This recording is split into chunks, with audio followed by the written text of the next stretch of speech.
What's going on, you guys? Josh here, also known as Harry Tornado, and this video is going to be the first in a series of collaboration videos with my good friend Becky Park. Now, you may remember Becky Park. She was a guest on my Reseller Review Live interview show. She is mainly a Poshmark seller. She is kind of dabbling into eBay a little bit. That's really what the collaboration is about. So we're each going to have videos on our channel. This video is going to be me asking Becky some questions about how to sell on Poshmark. The sister video to this video is going to be on her channel, and it's going to be her asking me questions about how to sell on eBay. I'm really excited to learn this platform from somebody like her who's so experienced and knowledgeable in the area. And I'm excited to just add an extra outlet for my sales. I know that cross-posting to other platforms is a great way to make extra sales. I feel overwhelmed by Poshmark sometimes. So I'm really excited to just do this video and ask some good, honest questions about it, just so I can feel more comfortable going into it with a sound mind and some good motivation. So if you're an eBay seller and you've wanted to try other platforms like Poshmark, this is going to be a great video for you. Becky is a very knowledgeable person. If you have not subscribed to her channel, I'll leave a link to it down below. Be sure to go check it out, subscribe, and watch the sister video to this video, again, where she's asking me questions about how to sell on eBay. So with that being said, let's get right into it and get to learning about Poshmark.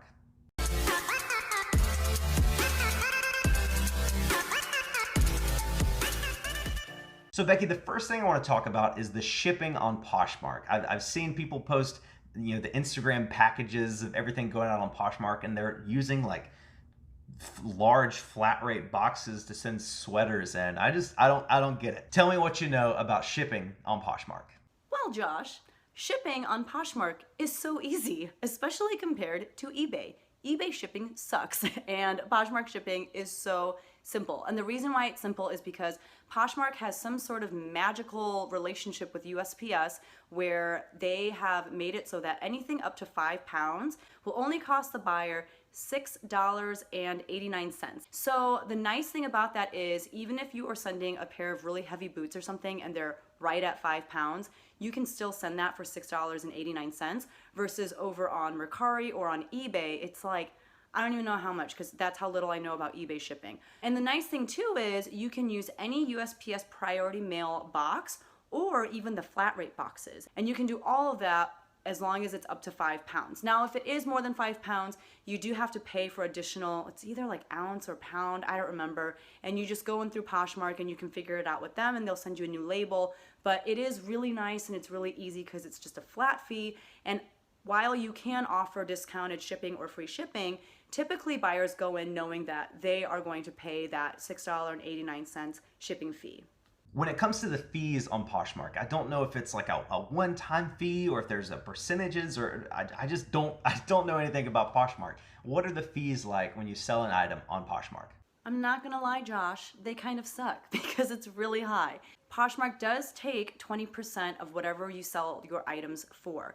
And while that does seem like a lot for them to take up front, I guess it's for like the advertising and for the space to sell. I don't even know. But really, it's just that one-time fee. You don't have any promoted listing type things. And oftentimes you don't have to worry about paying for shipping or anything like that because typically the buyer is going to pay for shipping, but it is 20%. The nice thing about it is when you make the sale, you see right away in your account what it is that's going into your bank account. It's not like you're gonna get billed later the way that they do with eBay, so you know exactly what you're making, but it does kind of stink because it is 20% of what you sell the item for. However, if the item is, I think they changed it actually to $15 or less. It used to be 10, but if it's $15 or less, instead of taking 20%, they just take a flat $2.95 off of the amount that you made on that item. So you want to be careful. Like really at that point, you should not be selling anything for less than $3 because you will get a nickel in your account. And what is the point of that? But the nice thing, like I said too, is when an offer comes in or when you send out an offer to likers, you will see exactly how much money you're gonna make off of that transaction after Poshmark fees, whether it's the 20% or the $2.95. So Becky, I know that Poshmark has generally been a platform for mostly clothing, and they recently opened up to home goods, I think. So what are the types of items that you can and can't sell on Poshmark? there are a lot more limitations as to what you can sell on Poshmark. There are a list of things that you are allowed to sell on Poshmark, as well as obviously a list of things that you're not supposed to sell. However, let me stress the word supposed to, because people sell all kinds of crazy stuff on there that they're not really supposed to. But really what Poshmark wants Poshmark to be is a place primarily for clothing and fashion items. Makeup is also included in that. However, if you're selling makeup, it is supposed to be new and sealed. You're not supposed to have used it at all, even just to like swatch it or anything like that. That's something that a lot of people don't really seem to pay attention to, and they're trying to sell used like eyeliner and stuff, which is kind of disgusting. You're not supposed to sell perfume or like body products, I'm pretty sure, like lotion or that sort of stuff. You're not supposed to sell on Poshmark. However, like you said, they have expanded into home goods, and that really has opened up a lot of different categories as far as things that you can sell. And at first when they rolled that out, people were kind of confused because people were like, well, you can't sell dishware. And then Poshmark was like, well, we haven't really decided what, falls under that kitchen category. And I believe that they've finally worked out a lot of those kinks and whatnot, and you can look on their blog to see what exactly falls under that. But now it does involve a lot of the same kind of stuff that you can sell over on eBay. Obviously you can't sell like automotive parts or like books unless they're unless they're like coffee table books. Like it's really supposed to be home decor or more along those lines. So they have expanded. I personally haven't had a whole lot of luck with the home goods stuff yet. I've only listed like 4 things within that category, but I get the idea that over on Poshmark people aren't really selling according to like name brands the way that they do on eBay. It's not like people are necessarily looking for certain names when it comes to dishes or something, for example. They're just kind of looking for things that are pretty that they can put up, on their wall or on their cabinets or whatever. So it is still a pretty different market from eBay, but it does allow for more cross-posting now of different types of items, which is kind of nice. What do you enjoy most about selling on Poshmark? So if you know anything about me from watching my videos, I'm not really good at like record keeping. So I feel like getting that final eBay fee at the end of the month would just kind of like rock my world in the worst way possible. I'm just not good at like keeping track of those kinds of things. So I like how Poshmark shows you right away, even before you make the sale, when the offer comes in, this is how much you're gonna make on the item. And I just need that kind of clarity as far as what is going in my bank account.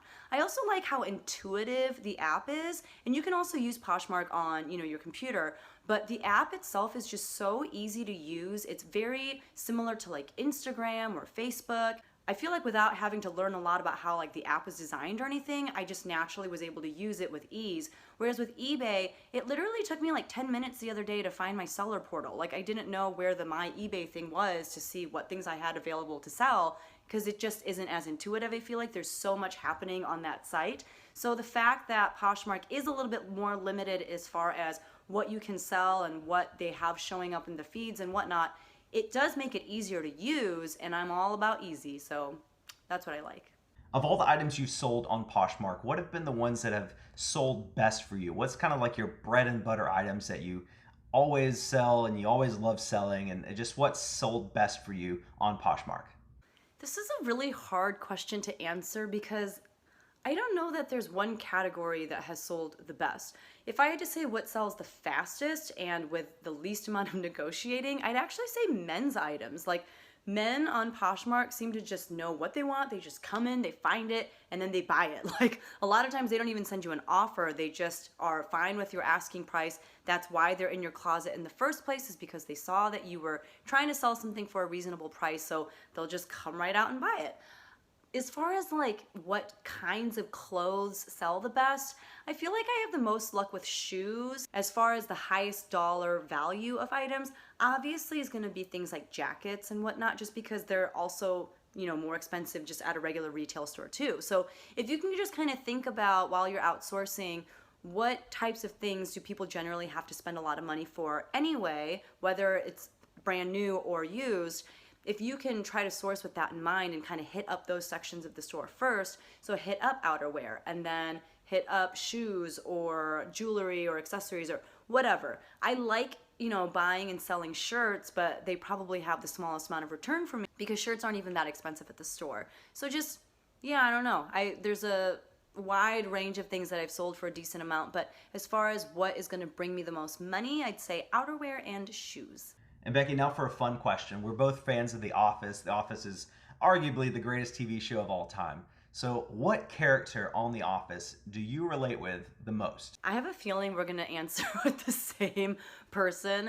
I would actually say Jim. I'd say Jim because he doesn't take anything very seriously. He's always getting people off task, and he's just very chill, and he has a very like whatever happens will happen type of attitude, and I feel like that's how I am. It's like really hard for me to take things super seriously. I just kind of take things in stride, and I don't know. I'm like the person at the meeting that's never really paying attention, and I'm just kind of, yeah, getting other people off task. I don't really do like practical jokes and stuff, but I would have to say Jim. Although Stanley is probably a close second because like Stanley, I am pretty lazy. And a lot of times I will do like the bare minimum that I have to do. So yeah, one of those two I'd say. Guys, there you have it. I just want to give a huge thank you to Becky Park for doing this collaboration. I loved it. I feel like I know so much more about Poshmark now than I did before, and I truly hope you guys feel the same way. Like I said in the beginning, this is going to be a collaboration series. So we're going to plan to do another video about sourcing. I'm going to be teaching Becky how to source electronics, and Becky is going to be teaching me how to source women's clothing. I know nothing about women's clothing, as you can probably tell, because I never sell it. So I'm really excited to do another video with her to learn about just sourcing that item that I feel like is a great seller. I mean, I see, Becky and Hustle at Home Mom and huge Poshmark and eBay sellers like that that are just killing it on women's clothing, and I want to get into that, and I just need someone to teach me the way of the master. So I'm just really excited for that video. If you guys like this collaboration series idea, be sure to subscribe to my channel and be sure to subscribe to Becky's channel. Again, I linked it down below in the description.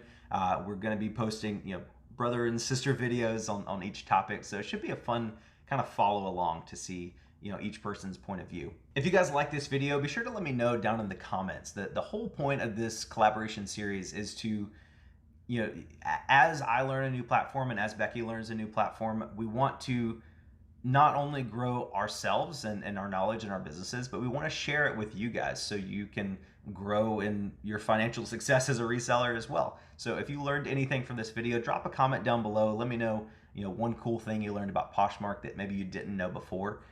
Becky and I would absolutely love any feedback on this. If you guys think we should handle this any differently, the collaboration series, the format, the way we're doing it, we'd love to know that as well. Whatever you guys think would work best for you and your business and helping you grow. If you get a second, be sure to give this video a thumbs up. It really helps me out a ton. A lot of you guys have been so supportive of my channel over the last few months, and I just can't thank you enough. So thank you. You're the best, and I'll see you on the next one.